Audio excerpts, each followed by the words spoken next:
Bonsoir à tout le monde. Je suis le Dr Minka.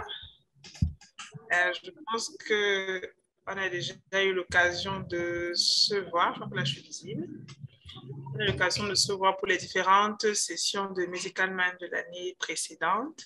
Alors, donc, c'est toujours un plaisir pour moi de vous retrouver en cette nouvelle année. Déjà je pense que l'année dernière, c'est toujours la pédiatrie qui avait ouvert le bal des présentations, des topos.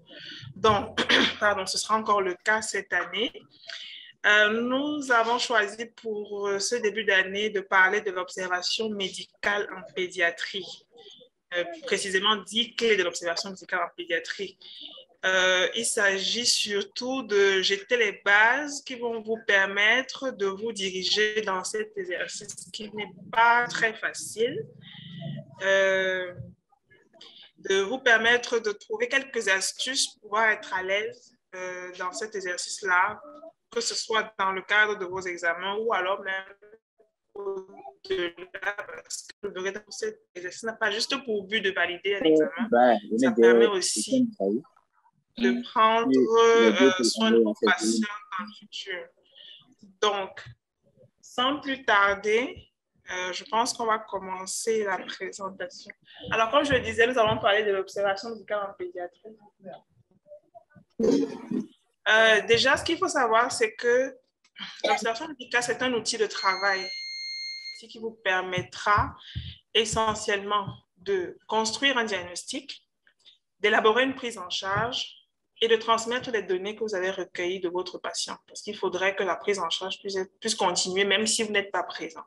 Donc, l'observation médicale a ce triple but. Et en réalité aussi, il vous permet d'acquérir une véritable méthode d'investigation qui vous permettra d'identifier les problèmes de votre patient. Que ce soit le problème immédiat, son retentissement sur le patient et même les prédispositions du patient à présenter tel ou tel problème. Donc, c'est un exercice qui est très utile pour toute la carrière médicale, je préfère le dire ainsi, et accessoirement qui est utile pour pouvoir passer ces examens de clinique, ça c'est évident.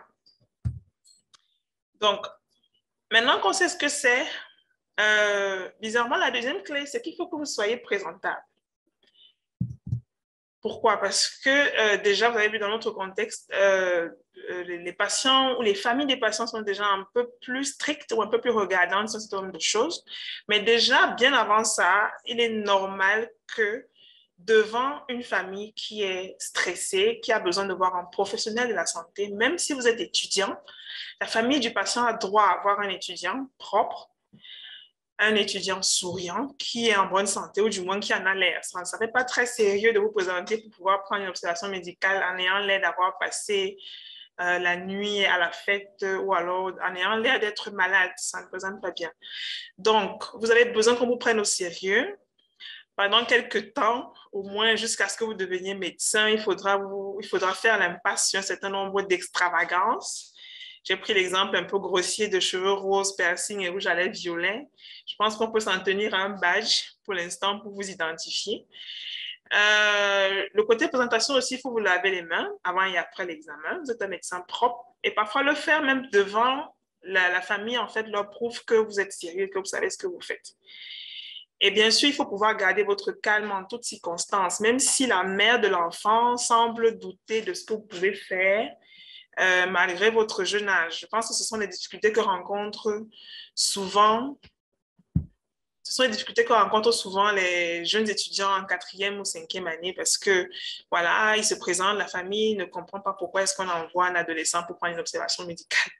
Donc, il faudrait quand même pouvoir, malgré tout, garder votre calme et puis qu'ils se rendent compte par votre attitude que vous êtes jeune, mais vous savez exactement ce que vous faites. La clé numéro 3, c'est de préparer votre matériel. N'attendez pas d'être devant le patient pour commencer à vous demander où est-ce que vous allez l'examiner. Commencez à courir à gauche et à droite pour rechercher un mètre ruban, stéthoscope ou autre chose. Ces étapes sont très importantes parce que ce sont des erreurs que l'on commet également quand on est étudiant en médecine, même quand on est médecin. Et on s'agite beaucoup et c'est le genre de choses qui a l'air de pousser les parents à avoir un doute sur ce que vous allez faire.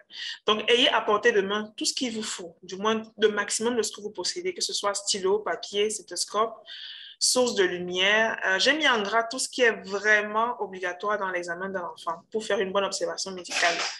Donc, votre stéthoscope, abaisse-langue, montre, tensiomètre, parce que c'est quelque chose que la plupart des médecins n'ont pas, bien que ce soit indispensable de prendre la pression artérielle d'un enfant. Le mètre ruban, bien entendu, un otoscope. Si par hasard, il vous manque quelque chose, il est préférable de demander gentiment à un collègue de vous le chercher. Dans le pire des cas, vous vous excusez auprès de la famille et vous allez le chercher calmement. Bien entendu, vous aurez identifié tout ce qui vous manque parce qu'il n'est pas question pour vous de faire un arrêt toutes les 15 minutes pour aller chercher un stylo, pour aller chercher une feuille de papier ou bien pour aller chercher du gel. Identifiez très clairement ce qui vous manque et puis vous allez le chercher après, bien sûr, vous êtes excusé. La quatrième clé, c'est d'avoir un plan. Quand vous voulez faire une observation médicale, vous devez savoir exactement ce que vous allez chercher, comment vous allez le chercher, dans quel ordre vous le chercherez et surtout à quoi est-ce que cela va vous servir.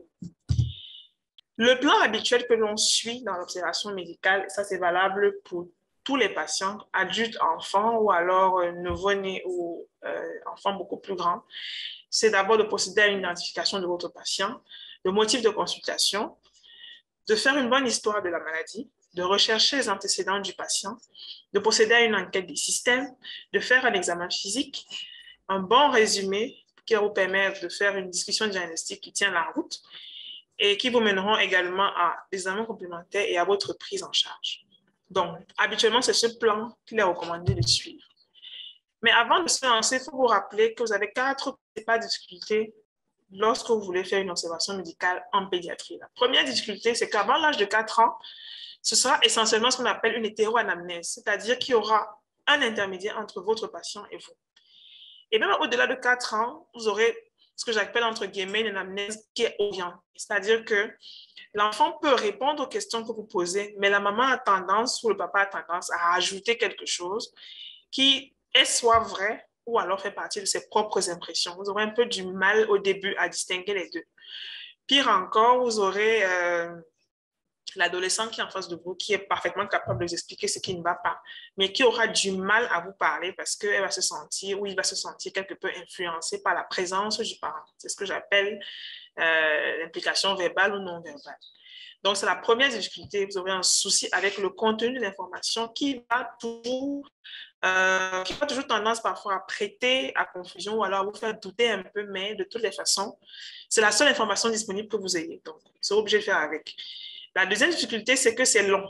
L'observation médicale est assez longue parce que la procédure en elle-même est longue, vous avez vu le plan. Les parents sont parfois très émotifs parce que l'enfant va mal. Du coup, répondre à vos questions, ça peut prendre du temps, beaucoup plus de temps que si c'était le parent lui-même qui était malade et qui devait répondre aux questions. Les parents peuvent être distraits, l'enfant peut être agité, mais il faut quand même faire l'effort de respecter ces étapes-là. La troisième difficulté, c'est la manière de vous exprimer. Le but de l'observation, c'est avant tout d'obtenir les informations indispensables au diagnostic et même d'établir une bonne relation entre vous et la famille. Donc, évitez de prendre le parent de haut avec des expressions très compliquées qui vont empêcher que l'information que vous voulez avoir vous parvienne ou même qui vont empêcher que si vous voulez dire quelque chose aux parents, qu'ils vous comprennent. La quatrième difficulté, je reviens là-dessus parce que les sources de problèmes en pédiatrie, c'est l'émotivité des parents. Qu'il faut essayer de comprendre dans une certaine mesure parce que avoir un enfant malade, ce n'est pas facile, surtout si c'est un patient qui a une maladie chronique, donc qui est tout le temps à l'hôpital, c'est un stress permanent, ça entraîne des difficultés, parfois d'ordre financière ou même affectives entre les parents. Donc souvent, les parents sont émotifs.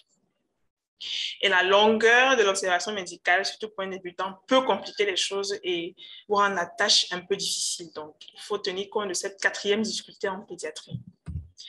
Mais qu'à cela ne tienne, il faut se lancer.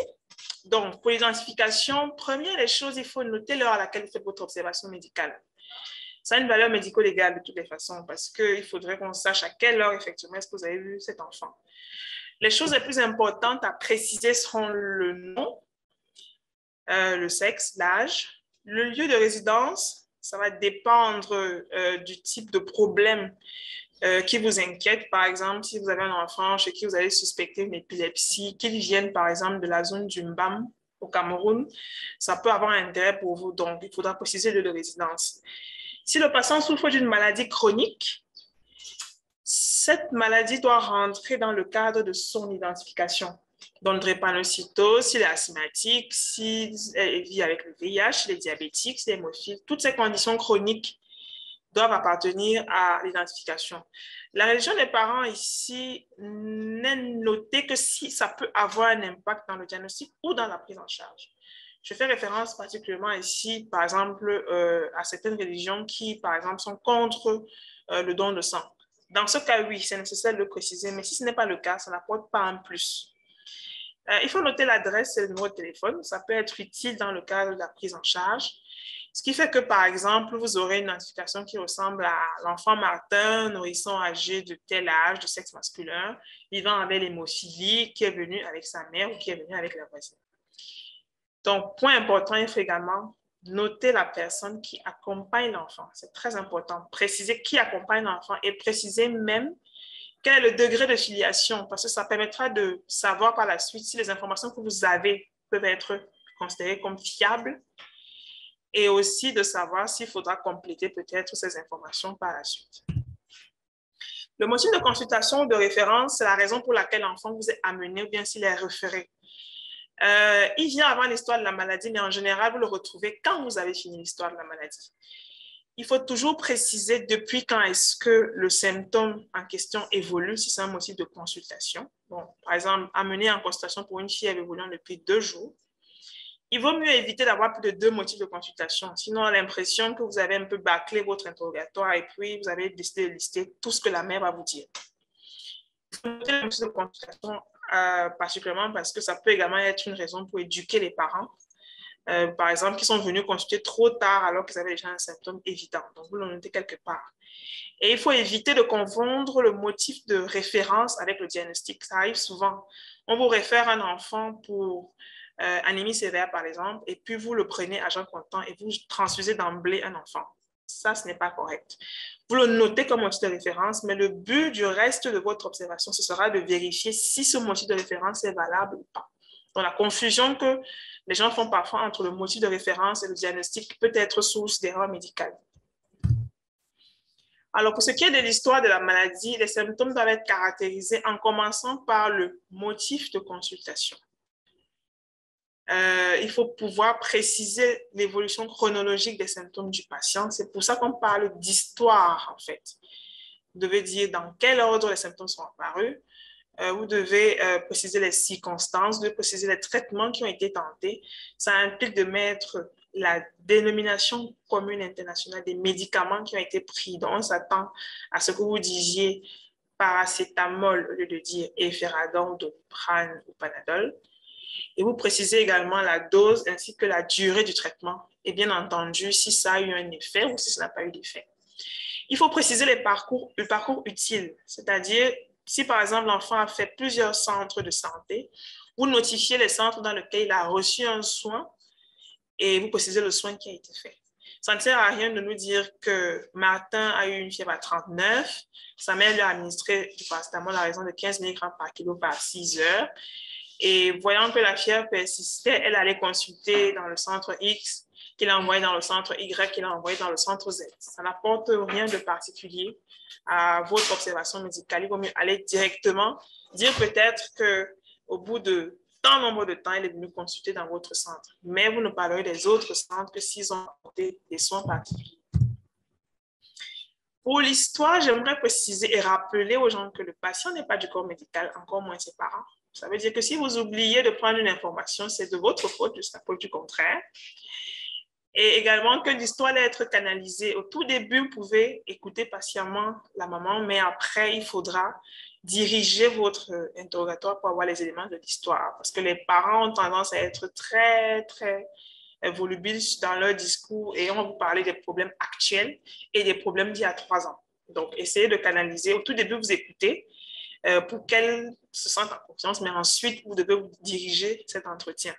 Bien entendu, la manière dont vous parlez doit être adaptée aux parents ou à l'enfant plus âgé.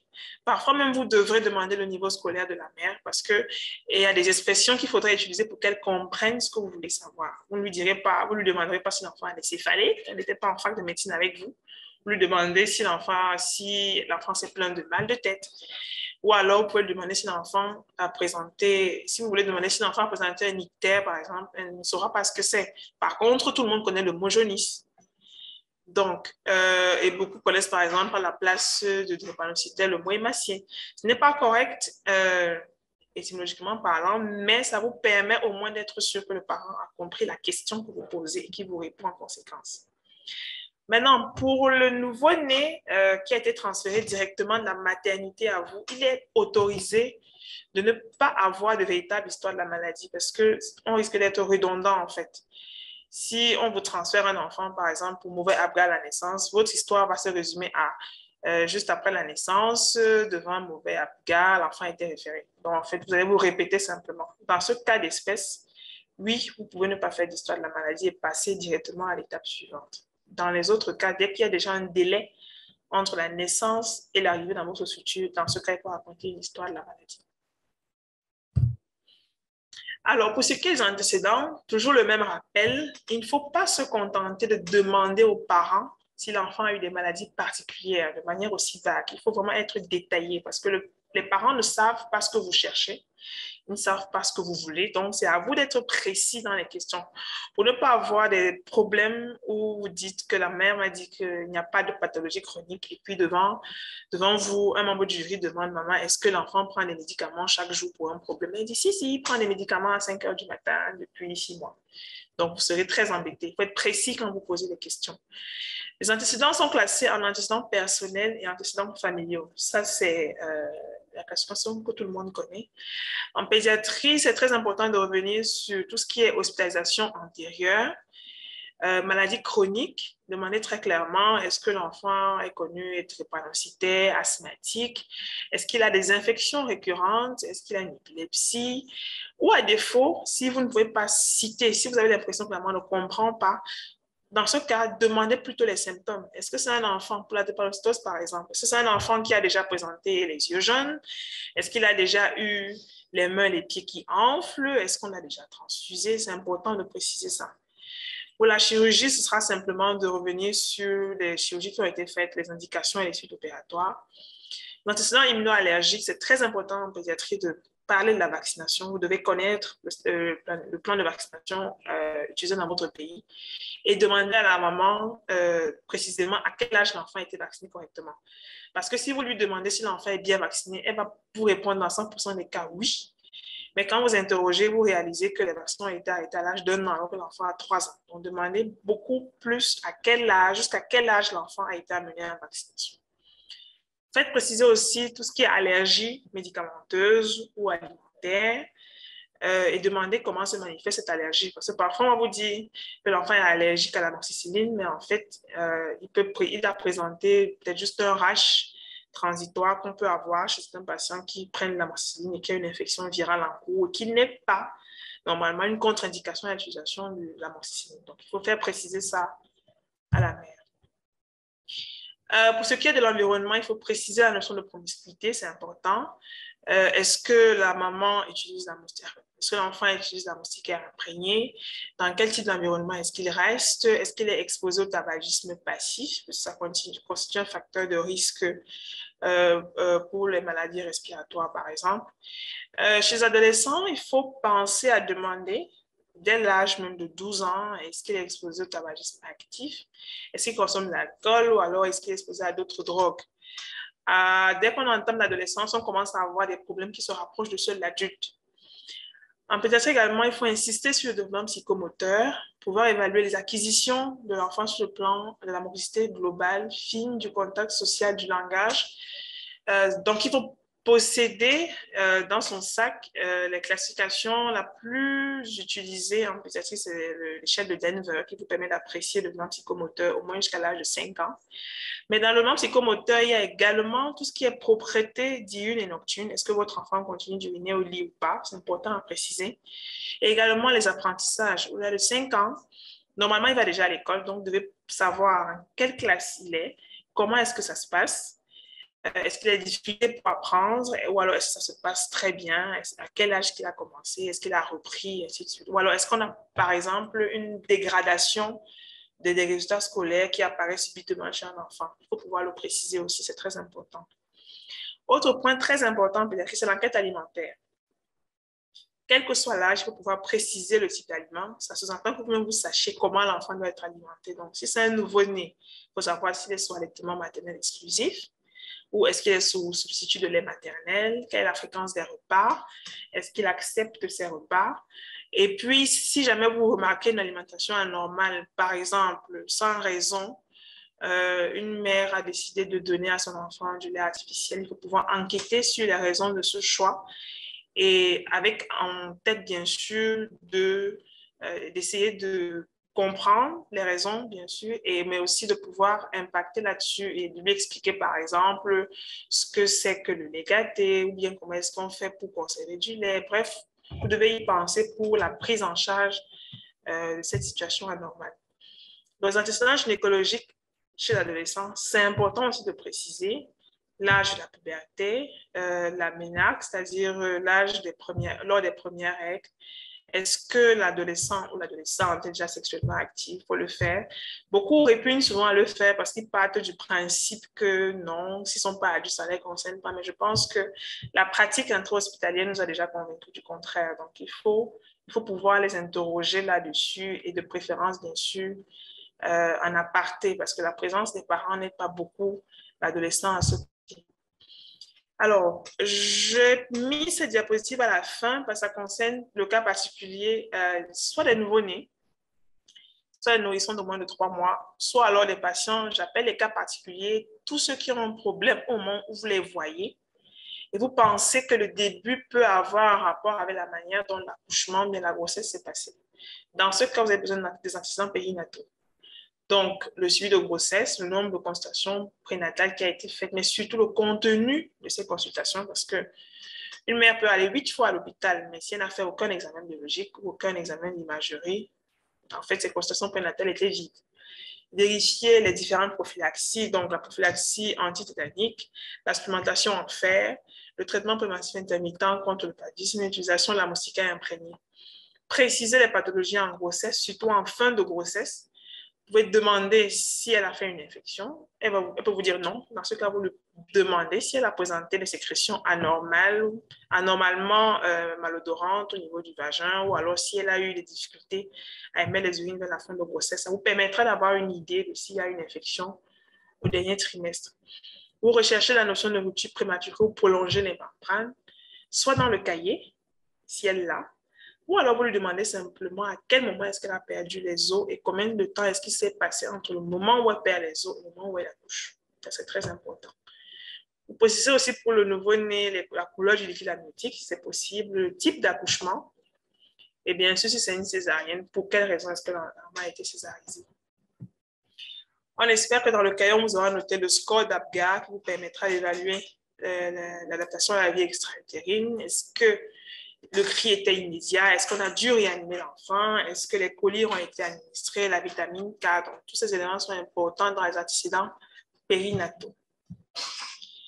Alors, quand on finit avec les antécédents personnels, on passe aux antécédents familiaux. C'est important de préciser l'âge, les pathologies des ascendants et les collatéraux. De manière systématique, en général, on demande toujours le groupe sanguin, la sérologie VIH, les taux de d'hémoglobine.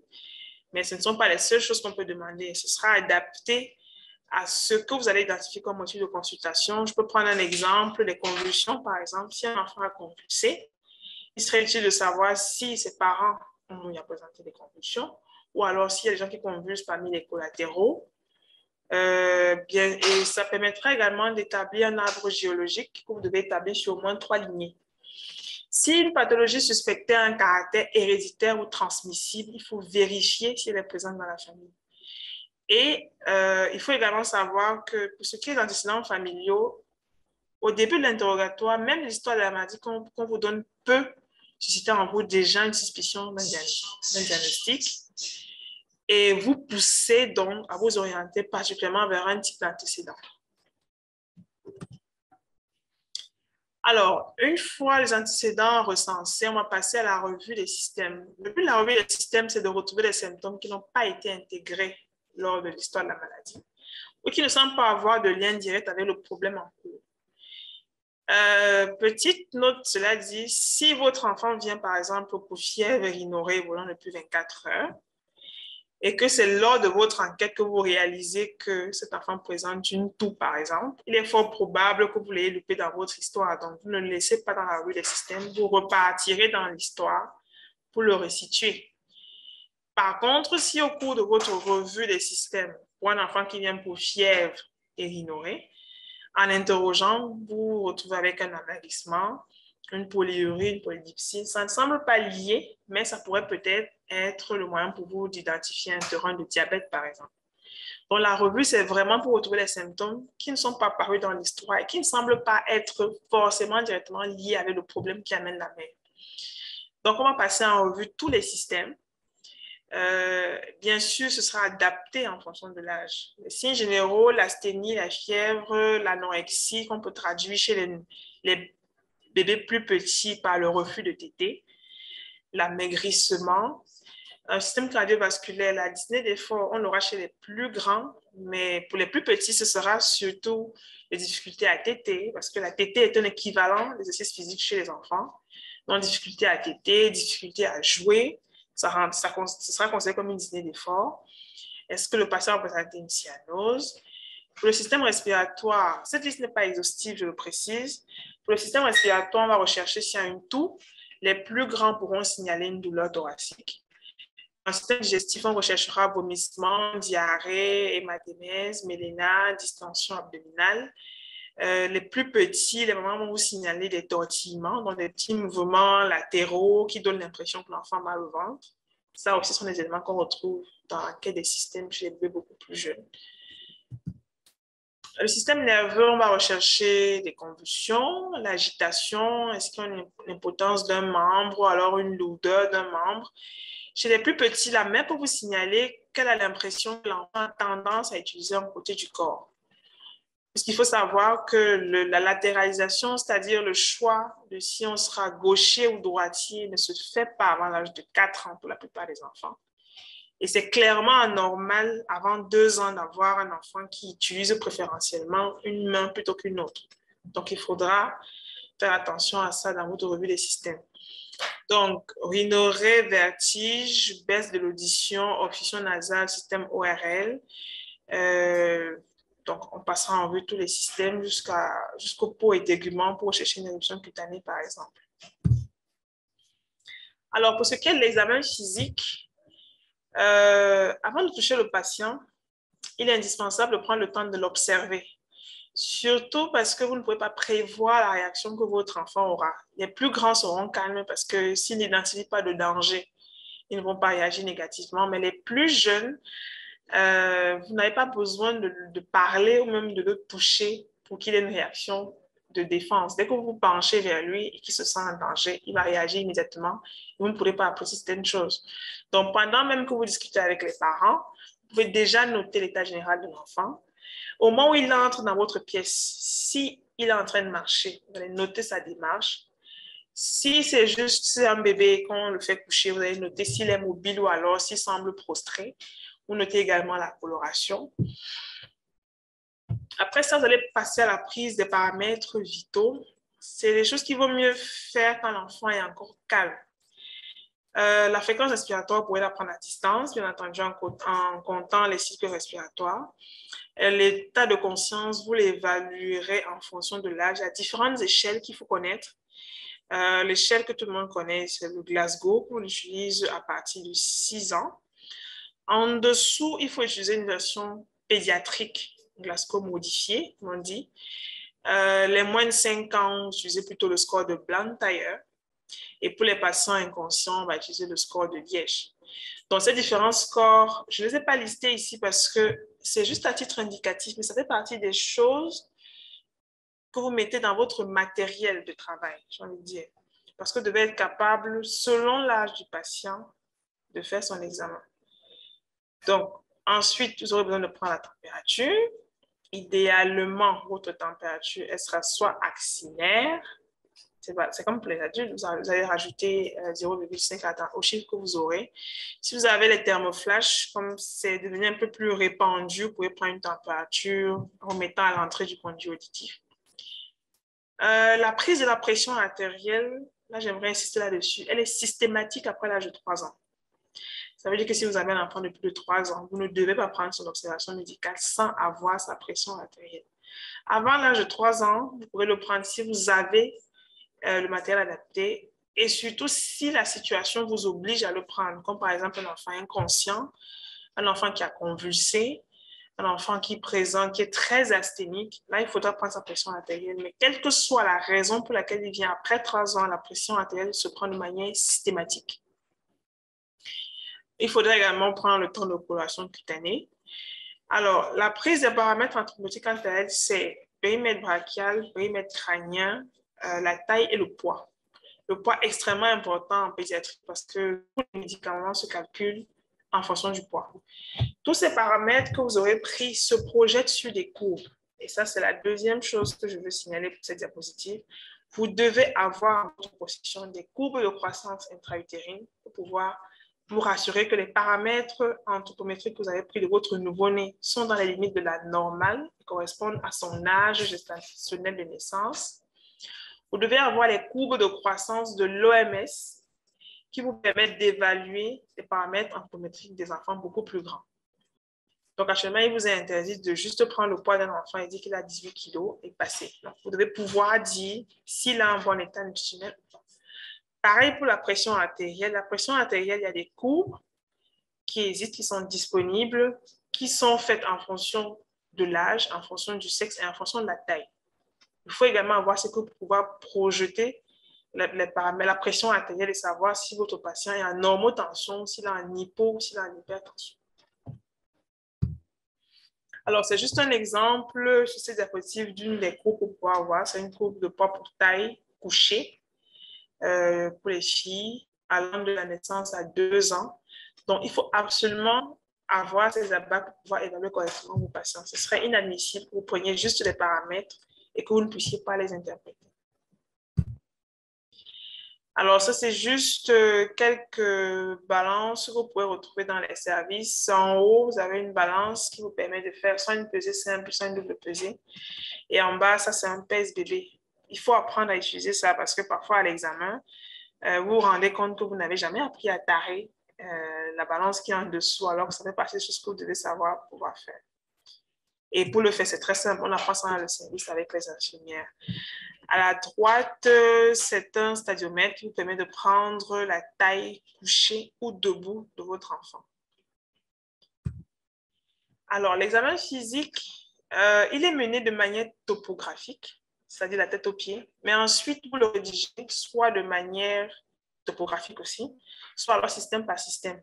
En réalité, le choix, je dirais que c'est en fonction de ce dans quoi vous vous sentez à l'aise, mais parfois, c'est en fonction de là où vous vous trouvez, parce qu'il y a certains services ou certaines écoles qui favorisent plus la rédaction par système ou la rédaction topographique. Là, vous vous adapterez. Mais de toutes les façons, quel que soit ce que vous faites, vous devrez respecter les 4 étapes: inspection, palpation, percussion et auscultation. Par ailleurs, lorsque vous avez un problème aigu d'un organe, on s'attend à ce que vous commenciez par l'examen de cette région, de cet organe. Ça veut dire que si un patient arrive inconscient ou un patient arrive en convulsant, on s'attend à ce que dans votre restitution, vous commencez par le système nerveux. Vous ne commencerez pas par nous décrire tout un tas. Après l'examen général, bien sûr, vous ne commencerez pas par nous décrire les mains, les pieds, avant de nous dire s'il est conscient ou s'il n'est pas conscient. Alors, l'examen physique, l'autoscopie est obligatoire pour tous les patients faibles de moins de 5 ans. L'examen du nouveau-né est assez particulier. Il est topographique et complet. Il faut rechercher beaucoup de choses très spécifiques. Vous comprenez qu'il n'est pas possible de le faire durant cette présentation. Mais j'ai fait ce listing exprès juste pour que vous compreniez que vous avez besoin de votre livre de sémiologie. C'est la clé numéro 5. Parce que l'examen physique se pratique. Vous avez besoin d'avoir tous les éléments pour pouvoir examiner votre enfant, tout ce que vous cherchez, et c'est ce que vous retrouverez dans les livres de signaux. Ils vous diront, par exemple, pour le nouveau-né, que vous avez 7 foyers cardiaques à ausculter au lieu de 4. Vous devez examiner le cordon ombilical pour rechercher 2 artères, une veine. Vous devez palper les poufs fémoraux pour vous rassurer que votre nouveau-né n'a pas, par exemple, une coarctation de l'aorte. Vous devez apprécier le gène mictionnel du nouveau-né de sexe masculin pour vous rassurer qu'il n'a peut-être pas des valves de l'aile postérieure. L'examen neurologique est encore plus compliqué. Tout ce qui est manœuvre de tonus passif, tonus actif, réflexe archaïque. Et s'il est prématuré, vous devez pouvoir coter le degré de la prématurité, donc donner un âge gestationnel à l'aide des scores de Bala ou des régies. Donc, vous comprenez que si vous n'avez pas de guide, vous n'allez pas vous en sortir. L'examen physique se fait en pratique, mais en pratique assistée. Le premier assistant que vous aurez, c'est votre livre de sémiologie clinique. Tout le monde doit en avoir un. Du débutant de 4e année jusqu'au plus expérimenté de 6e, 7e année, voire les médecins. Un document de référence qui vous permette de retrouver les éléments de sémiologie, qui vous permettent donc de vous exercer chaque jour. Je vais citer quelques noms qu'on connaît.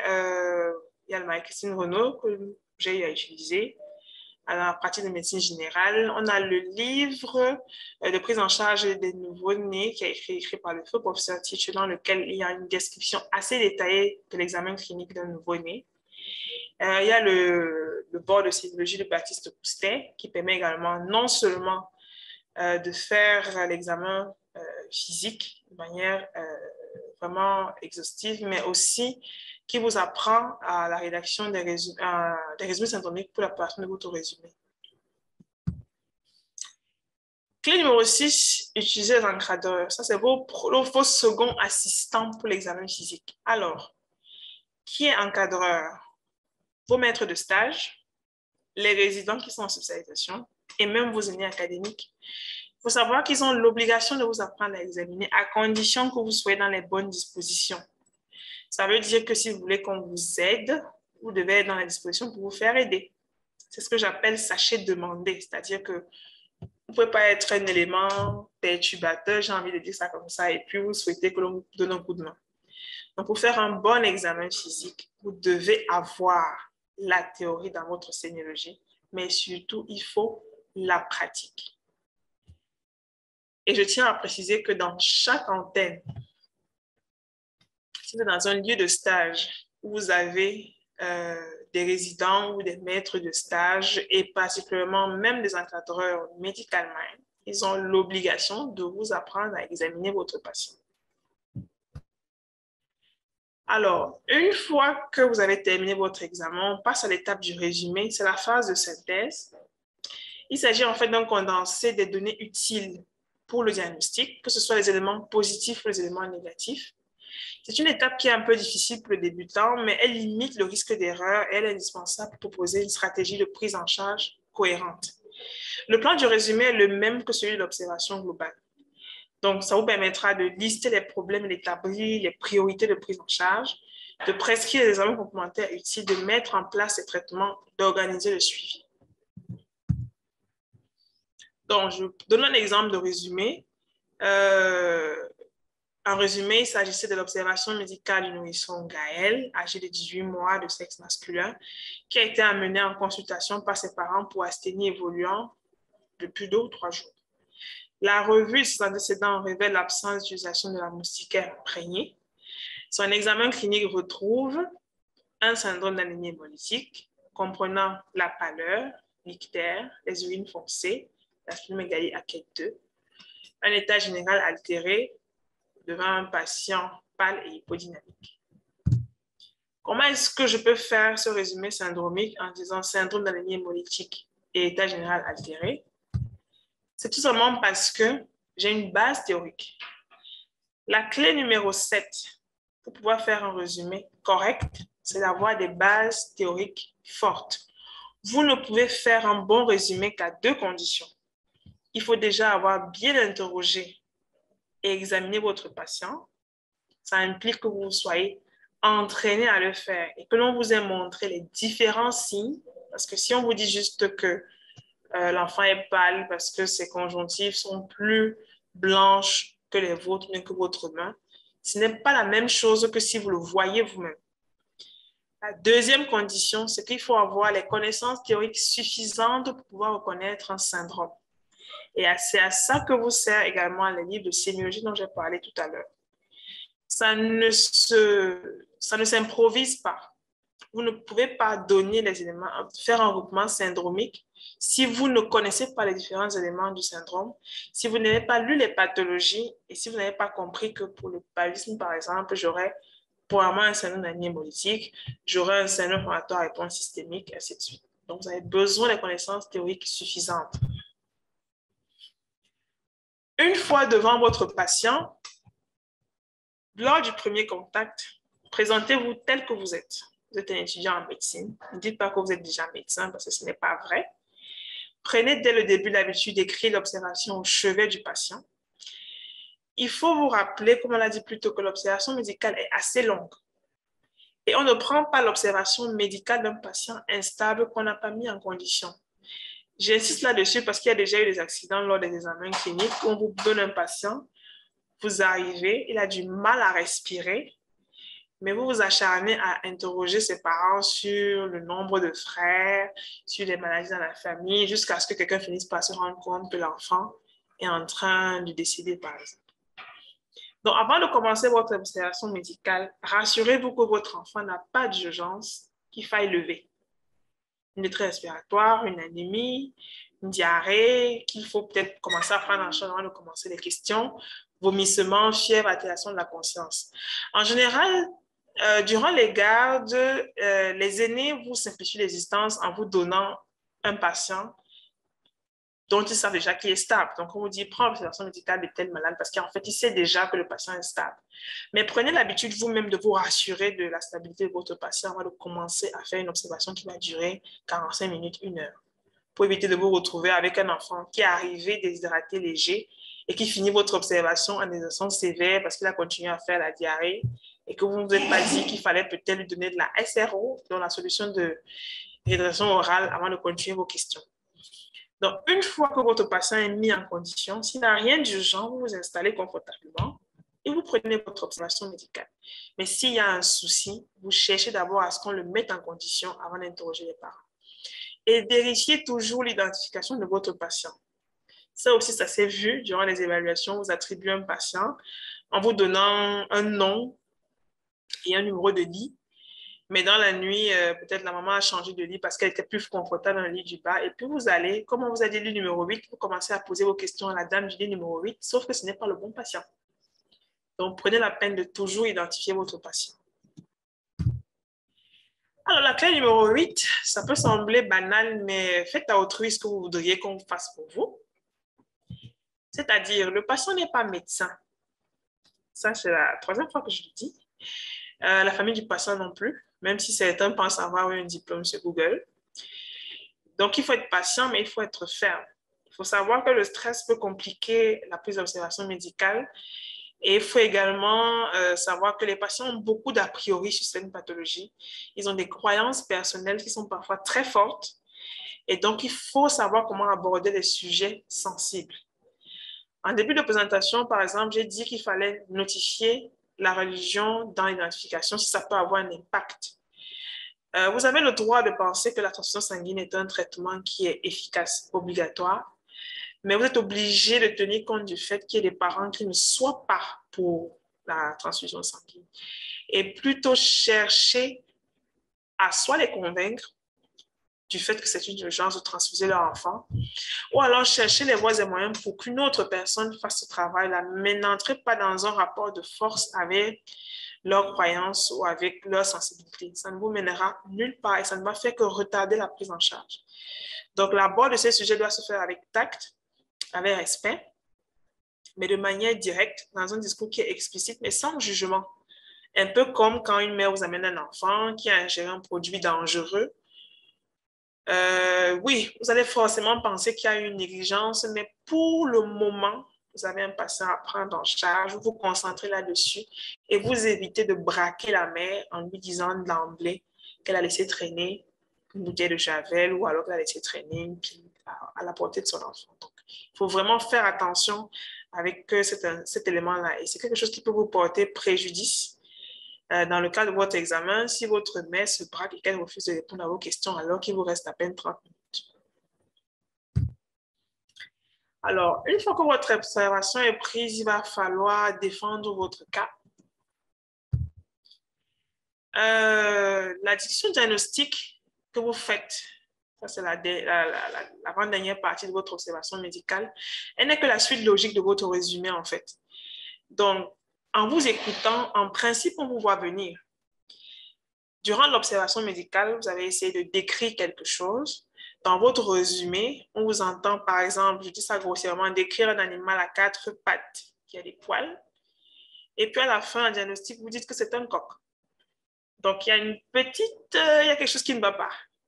Donc, il faudrait vous rassurer que vous êtes dans la suite logique de ce que vous avez dit. Et pour être dans la suite logique, il faut vraiment que vous ayez des connaissances théoriques fortes. J'insiste là-dessus. Si vous ne connaissez pas la plupart des pathologies courantes et leur présentation clinique, vous serez incapable de défendre un diagnostic. C'est d'autant plus qu'en pédiatrie, l'enfant ne s'exprime pas. Donc, vous aurez vraiment besoin, vous allez beaucoup vous baser sur le peu d'informations que vous aurez et sur votre examen physique. Donc, votre résumé doit être le plus clair possible et il doit vous mener à un diagnostic. Évitez de mentir.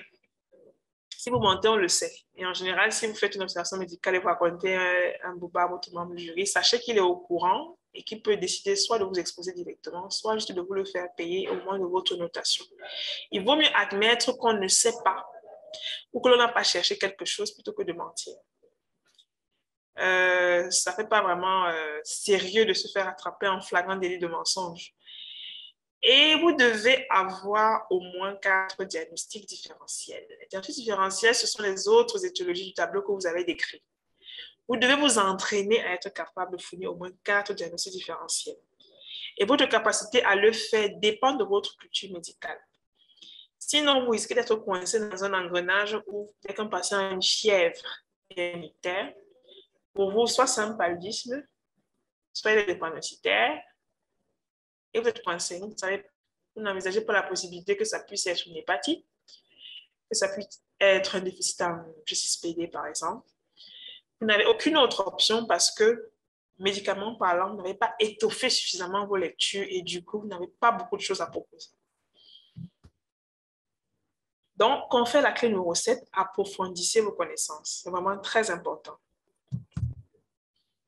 Les examens complémentaires doivent être classés. Donc, à la suite de votre discussion diagnostique, vous avez choisi un diagnostic positif. Je prends l'exemple du paludisme grave, même bien donné. Si vous voulez faire des examens complémentaires, vous devez être capable de les classer. Et vous devez être capable de justifier la prescription de chacun de ces examens. Vous ne citez pas juste pour citer. Par exemple, là, j'ai juste listé. Vous devez avoir un objectif, par exemple, de poser un diagnostic. Si je dis que je veux prouver que le patient a un paludisme grave, normalement, je dois faire une goutte épaisse. Je dois faire un test de diagnostic rapide du paludisme. Si je veux évaluer le retentissement, je dis qu'il a un paludisme grave et que je pense que le critère de gravité, c'est l'anémie sévère. À ce moment-là, ma numération et formule sanguine me permet d'évaluer ce retentissement-là. Si je pense, par exemple, qu'il présente des signes de lésion rénale aiguë, le dosage de l'urée de la créatinine sanguine me permet d'évaluer ce retentissement. Maintenant, si c'est un enfant qui a déjà été transfusé à plusieurs reprises, ou même qui vient en anémie sévère pour la première fois, je peux me dire, est-ce que ce patient n'est pas drépanocytaire par hasard? C'est un terrain, c'est-à-dire une condition qui peut le prédisposer à être anémié de manière récurrente. Je demande une électrophorèse d'hémoglobine pour rechercher ce terrain. Et comme je pense le transfuser, logiquement, j'ai besoin d'avoir le groupe sanguin Rhésus. Donc, en bilan, en examen pré-thérapeutique, je demanderai un groupe sanguin Rhésus. Donc, dans votre structure des examens complémentaires, vous devez avoir cette disposition-là. Dire que tel examen vous sert à poser le diagnostic, tel examen vous sert à évaluer le retentissement, tel examen vous sert à rechercher un terrain particulier que vous allez donner, et puis tel examen vous sert d'examen pré-thérapeutique en préparation à telle ou telle prise en charge que vous prévoyez. Alors, la prise en charge, je n'ai pas insisté là-dessus parce que de toutes les façons, elle est fonction de votre diagnostic positif, parce qu'on ne traite en principe que le diagnostic positif. Éventuellement, le diagnostic différentiel qui ne peut être infirmé, mais qui est une urgence. On va prendre l'exemple habituel du nourrisson de 18 mois qui vient pour fièvre et convulsions. Chez qui on envisage la possibilité que ce soit un paludisme grave, mais chez qui on doit également évoquer la possibilité d'une méningite.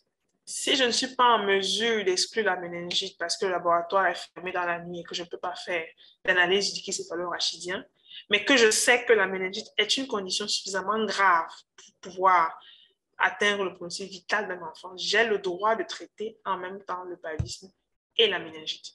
Ça, c'est un cas précis. Mais si je peux éliminer mon diagnostic différentiel, dans ce cas, ma prise en charge se focalise sur le diagnostic positif. Ça évite d'avoir les prises en charge kilométriques qu'on voit parfois dans les centres de santé où on voit un antibiotique, un antipaludéen, on voit un antalgique, on voit tout un tas de choses qui traitent en fait chacun des symptômes que le patient présente.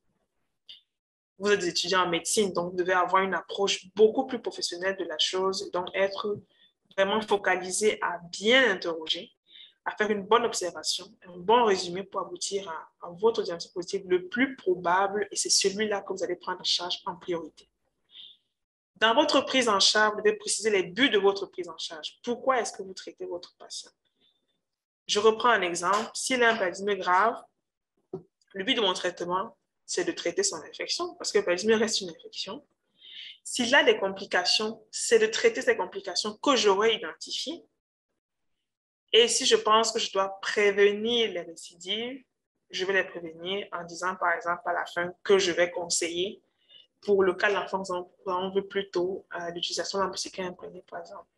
Donc, vous devez toujours préciser les buts de votre prise en charge. Pour préciser les moyens que vous allez employer, qu'ils soient médicaux ou non médicaux, pour préciser les indications. Les indications, c'est concrètement qu'est-ce que je vais faire, quelle est la prescription que je vais faire. Les indications doivent être classées en mesures générales, qui sont des mesures de mise en condition plus en rapport avec le patient qu'avec son diagnostic positif, c'est-à-dire le patient qui est dans le coma. Mesure générale, je le mets en position latérale de sécurité, par exemple. S'il a besoin d'oxygène, je le mets sous oxygène.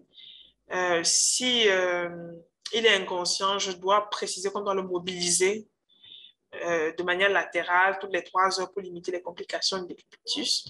S'il est inconscient, je demande qu'on lui pose une sonde urinaire pour évaluer la diurèse. Toutes ces mesures, en fait, sont des mesures générales, c'est-à-dire que ce n'est pas avec ces mesures que je vais traiter son paludisme, mais ça me permet de le préserver un certain nombre de choses, de faire ce qu'on appelle le nursing, par exemple, du coma, de le mettre en condition pour ne pas avoir d'autres complications par la suite. Maintenant, en dehors des mesures générales, on fera des mesures spécifiques, dont celles qui traitent le problème essentiellement. Dans le cas d'espèce, si on parle du paludisme grave, la mesure spécifique numéro 1, ce sera de mettre un traitement antipaludéen, l'artésunate, dont je vais préciser la dose et le mode d'administration, bien entendu. Si je dois baisser la température, je précise le médicament que je vais utiliser. Comment je vais qu'on l'utilise, la voie d'administration, si c'est intraveineuse directe lente, si c'est en perfusion lente.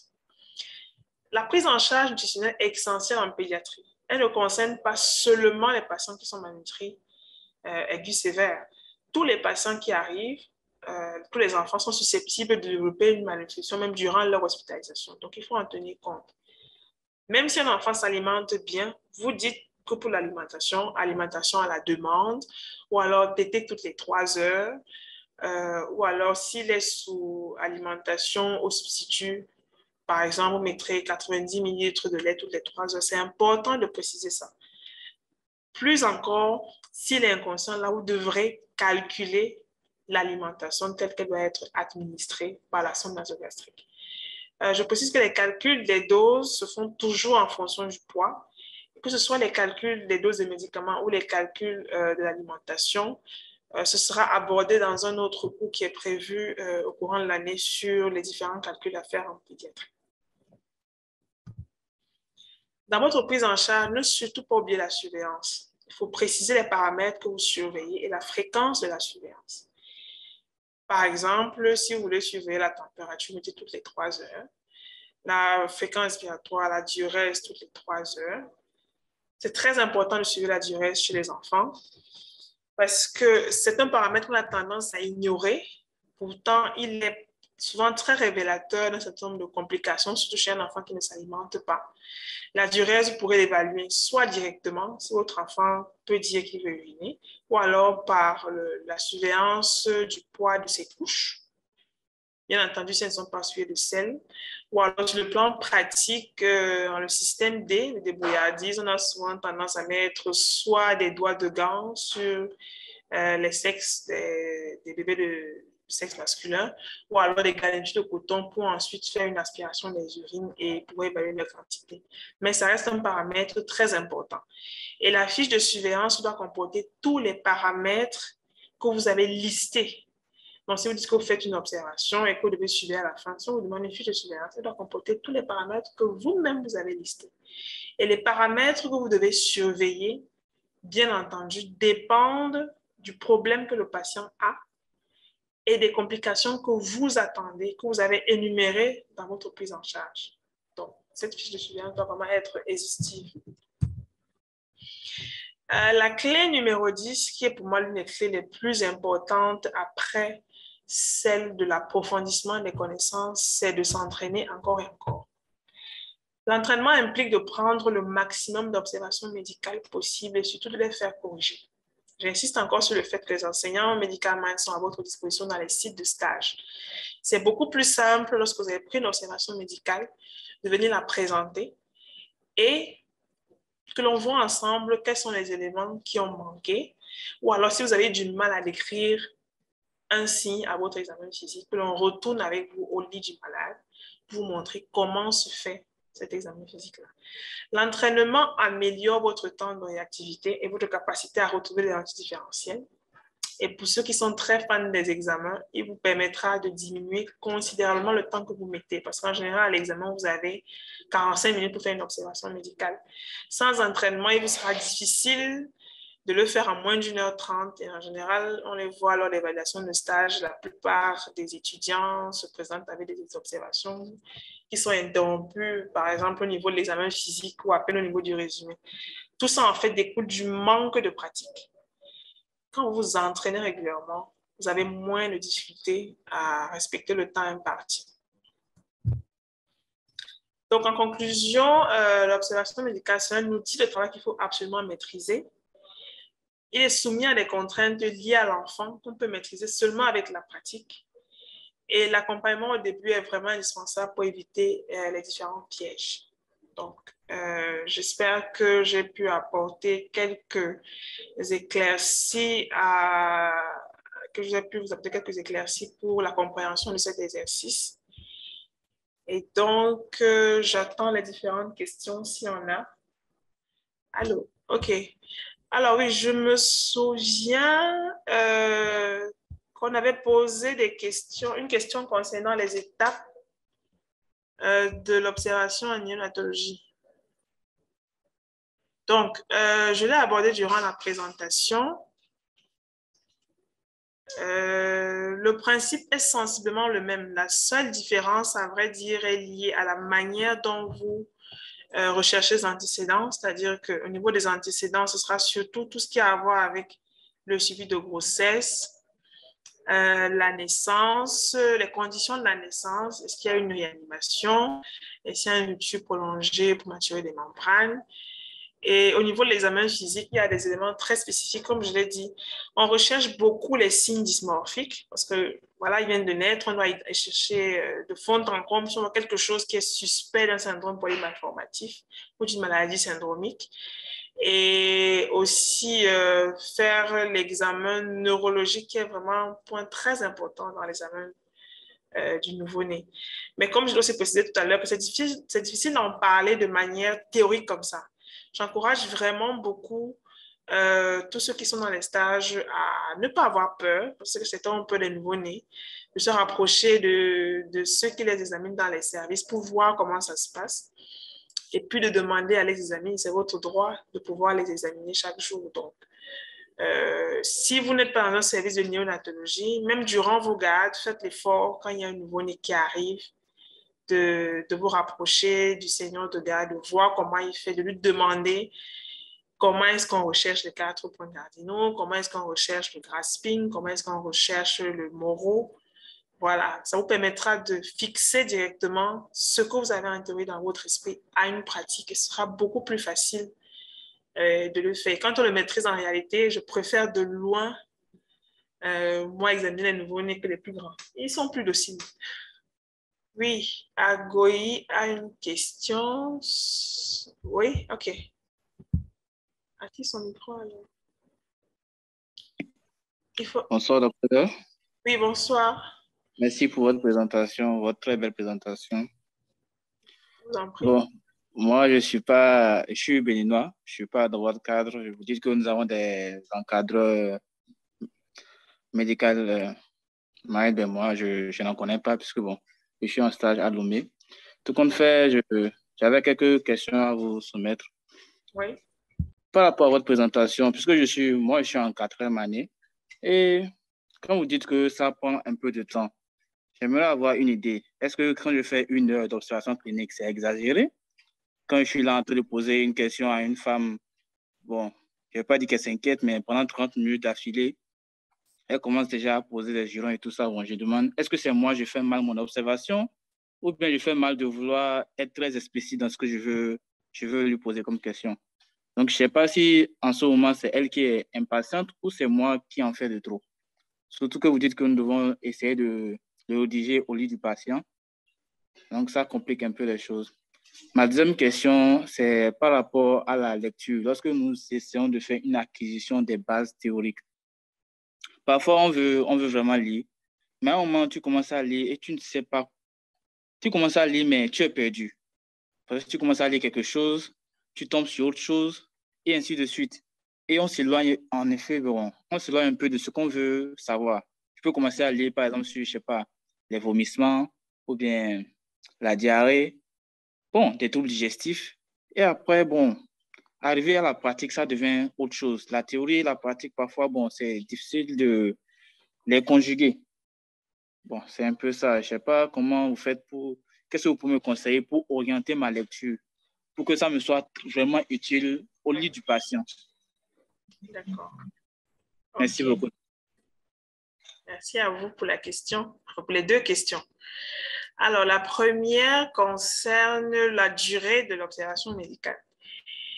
Alors, pour un début, je parle par expérience personnelle, pour un début, il est difficile de faire une observation en moins d'1 heure pour un étudiant de quatrième année. Parce que c'est quelque chose de nouveau et on a tendance effectivement à être très large et très exhaustif. C'est pas très orienté. C'est avec la pratique et avec l'expérience qu'on arrive à savoir en fait ce qu'on choisit de demander ou pas. Mais pour un début, c'est impossible de faire ça en 1 heure. C'est pour cette raison que dans vos sites de stage en général, votre responsable de stage, pour faciliter la tâche, va vous demander de faire une observation médicale d'un enfant qui est stable ou d'un enfant qui est hospitalisé, de telle sorte que la maman a déjà été, l'enfant a déjà été prise en charge. Donc, on n'est plus au niveau de la prise en charge en urgence. La maman n'a pas l'impression qu'on lui fait perdre du temps et vous pouvez poser calmement vos questions. Première chose. Deuxième chose, il faut savoir que de manière générale, le public a du mal avec les stagiaires, mais ils ne savent pas qu'avant de devenir un excellent médecin que vous serez, on a tous, vous êtes des stagiaires, même moi j'ai été stagiaire, donc c'est un passage obligatoire. Donc, pour vous faire aider, on demande souvent aux plus âgés, donc sixième, septième année, ou même le médecin, de dire, d'expliquer aux mamans qui sont dans la salle que voilà, il y a des étudiants qui sont en stage ici. Et c'est ce que moi je fais. Par exemple, quand je suis au service des urgences, tous ceux qui ont déjà été pris en charge, je dis au moment que voilà, les étudiants sont là. Ils sont là pour poser des questions, ils sont là pour apprendre. Donc, répondez à toutes leurs questions pour qu'elles vous donnent l'opportunité d'apprendre. Donc, c'est une chose qui peut... C'est pas évident, je suis d'accord. Pour m'être déjà fait rabrouer à plusieurs reprises par une maman qui me dit que, voilà, je lui pose trop de questions, elle ne va pas trop à quoi je lui sers. Mais c'est une étape obligatoire, il faut un peu faire avec. Et c'est pour ça qu'il faut avoir vraiment tout son sérieux, comme j'expliquais tout à l'heure, et que la maman sente que, voilà, c'est un jeune, c'est un stagiaire, mais il sait ce qu'il fait. Et vous lui rappelez à plusieurs reprises que les questions que vous posez, c'est pour compléter le dossier, par exemple, c'est pour aider à la prise en charge, c'est pour la surveillance. Donc, quand elle voit que vous venez voir son enfant régulièrement, en principe, elle s'habitue à vous voir et puis elle ne vous pose pas trop de problèmes. Donc, pour un début, c'est 1 heure. C'est avec le temps que, voilà, vous arriverez à faire une observation médicale en 30 minutes parce que vous saurez exactement ce que vous cherchez. Maintenant, pour la question des lectures, 2 approches sont possibles. La plus pratique, j'ai envie de dire, la moins compliquée quand on ne sait pas encore ce qu'on veut, ce serait par exemple que dans votre salle, vous avez des patients hospitalisés, il y a un qui a un paludisme grave, vous décidiez de lire sur le paludisme grave. Vous le lisiez vraiment, c'est-à-dire que vous allez vous lisez ce que c'est, vous lisez la physiopathologie, vous lisez la présentation clinique, et à partir de cette présentation clinique que vous aurez vue, vous commencez à vous demander maintenant en tirant une flèche, mais qu'est-ce qui peut ressembler au paludisme mais qui ne l'est pas? Et à ce moment-là, vous tirez une flèche vers le diagnostic différentiel et vous voyez quelle est la différence entre ce diagnostic qui ressemble au paludisme et le paludisme. Donc, c'est une approche, vous pouvez partir d'une pathologie. Je pense qu'en 4e année, c'est un peu plus simple de faire ça. Donc, vous partez d'une maladie, otite moyenne aiguë ou bien rhinopharyngite, vous choisissez une maladie, vous voyez la présentation clinique, vous voyez ce qui ressemble à ça, mais qui n'est pas ça. Et ça vous fait une liste d'autres pathologies que vous lirez un autre jour. L'autre alternative pour apprendre, c'est d'utiliser les algorithmes.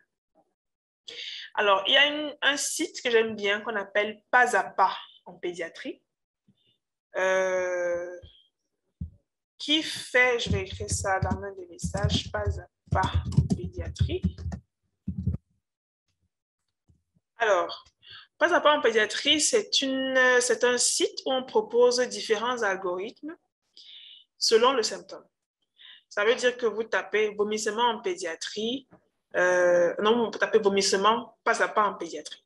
Et là, on vous sort un algorithme qui vous dit si un enfant vient avec les vomissements, s'il fait de la fièvre, on prend cette route-ci, on pense plutôt qu'il a peut-être une infection, qu'il a une tumeur. S'il ne fait pas de fièvre, on pense que c'est chirurgical. Donc, ça vous donne une approche vraiment symptôme par symptôme. Donc, c'est ces 2 approches que je vous suggère. Soit vous partez d'une maladie, soit vous partez d'une maladie bien précise. Vous faites un programme. Ne paniquez pas, ne vous dispersez pas. Vous décidez que aujourd'hui, là, je vais lire sur la méningite. Vous prenez la méningite, vous la lisez de fond en comble. Arrivez au diagnostic différentiel de la méningite, vous listez toutes les choses, toutes les maladies qui ne sont pas la méningite, mais qui font penser à une méningite. Et ça va vous constituer la prochaine série de lectures que vous ferez. Ou alors, vous choisissez un symptôme et vous allez sur Pas à Pas en pédiatrie et vous voyez l'algorithme au fur et à mesure de comment mener une réflexion diagnostique devant les vomissements. Je ne sais pas si j'ai pu aider Dr. Agoy. Oui, merci beaucoup, docteur. Je suis très satisfait. Surtout pour l'algorithme, ça, je vais essayer ça dès ce soir. D'accord. Merci beaucoup. Je vous en prie. Allô, bonsoir. Bonsoir. Moi, c'est le docteur Ibrahim Hassan. Je suis basé au Mali, enchanté. Je suis médecin de famille, médecin communautaire. C'est un concept qui est un peu nouveau. Je voudrais un peu appuyer ce que vous avez dit à l'étudiant de 4e année. Et je vais dans le même sens. En réalité, ce qu'elle cherche à vous dire, c'est d'avoir surtout un mentor et se concentrer sur chaque cas que vous trouvez, de telle sorte que vous ne soyez pas dispersés. Elle le disait tantôt, lorsque vous avez un cas de vomissement ou bien un cas de méningite, que ce soit vraiment votre cheval de bataille, de telle sorte que la prochaine fois que vous avez un cas d'observation concernant une méningite ou bien un paludisme, ce soit déjà un acquis. Je ne sais pas si on se fait comprendre, je ne veux pas être long puisqu'elle a déjà détaillé. Maintenant, il faut connaître ses limites. Connaître ses limites, c'est quoi? La médecine, elle est bien subdivisée, d'accord? Les 2 premières années, c'est les bases fondamentales. Maintenant, quand on prend la 3e année, c'est la sémiologie. Vous ne pouvez pas être un étudiant de 3e année et puis que vous voulez forcément faire une observation clinique comme quelqu'un de la 7e année ou de la 6e année. D'accord? Donc, en 3e année, vous vous basez vraiment sur la lecture, enrichir les connaissances concernant, n'est-ce pas, les signes. Comment reconnaître, n'est-ce pas, cette maladie-là? La 4e année, généralement, là, c'est la pathologie et je parle sous le contrôle de mes collègues. Hein. Et puis, la 5e année, le diagnostic, n'est-ce pas? Et ici, n'est-ce pas, la notion d'algorithme vient intervenir, n'est-ce pas, pour aider, n'est-ce pas, l'étudiant, l'apprenant à choisir très facilement. Et là, ça, je trouve que vous êtes vers la 5e année et la 6e année. En 4e année, c'est vraiment un peu difficile. On ne vous décourage pas d'apprendre, mais on vous encourage. Mais c'est pour que vous ne vous sentez pas froissé ou bien que vous sentez que tout ce que vous faites est inutile. Non. D'accord? Bon courage à vous et continuez. Et ça revient encore toujours le système de mentor. Ayez toujours quelqu'un sur qui vous pouvez vous appuyer dans le service. Par exemple, quand j'étais étudiant, j'avais des aînés dans les services où, lorsqu'on arrivait, on essayait de voir avec quel aîné le réseau passe bien, entre guillemets, excusez-moi du terme. Donc, quand le courant passe bien, vous faites un truc, vous partez lui montrer, il va essayer de corriger et puis vous donner les termes appropriés, les astuces, comment réaliser, n'est-ce pas, l'observation clinique et comment réaliser même carrément la prise en charge parfois. Et ce qui fait que quand vous vous retrouvez à la fin, vous allez voir que vous avez brûlé certaines étapes, mais pas parce que vous ne vouliez pas apprendre, mais vous avez appris trop vite. D'accord? Et c'est un bénéfice. Et nous, je voudrais ajouter une petite touche ici. En tant que médecin communautaire, nous, on dit toujours dans la prise en charge et l'observation clinique de penser, n'est-ce pas, au projet thérapeutique, c'est-à-dire la poche du malade. Donc, lorsqu'on prescrit, ça c'est surtout pour les jeunes maintenant, il faut penser au DCI, elle l'avait dit au début.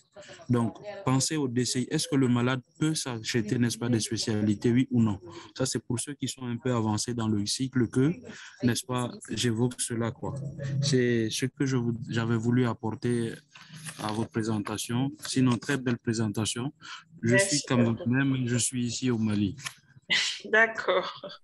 Merci beaucoup, docteur Hassan. Je pense que ça a étayé davantage le docteur Agoy et je ne pense pas qu'il va se décourager. Il a choisi un très beau métier, donc il va s'accrocher et il sera patient, j'espère, pour pouvoir acquérir justement ses compétences de manière progressive.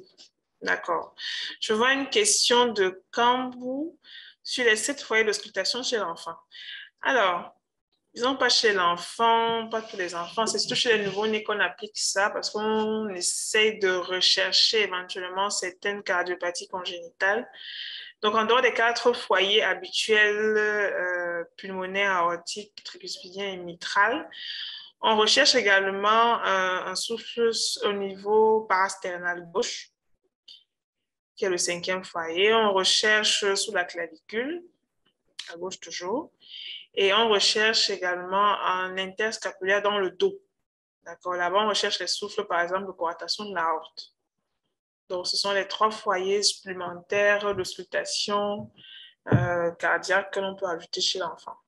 On insiste là-dessus, surtout soit dans l'examen systématique chez le nouveau-né, parce que là, il faut rechercher toutes les malformations possibles, ou alors si vous êtes dans une situation où vous suspectez éventuellement un problème cardiaque. Donc là, il faut, en dehors de des 4 foyers habituels, fouiller au niveau des 3 foyers supplémentaires que j'ai listés.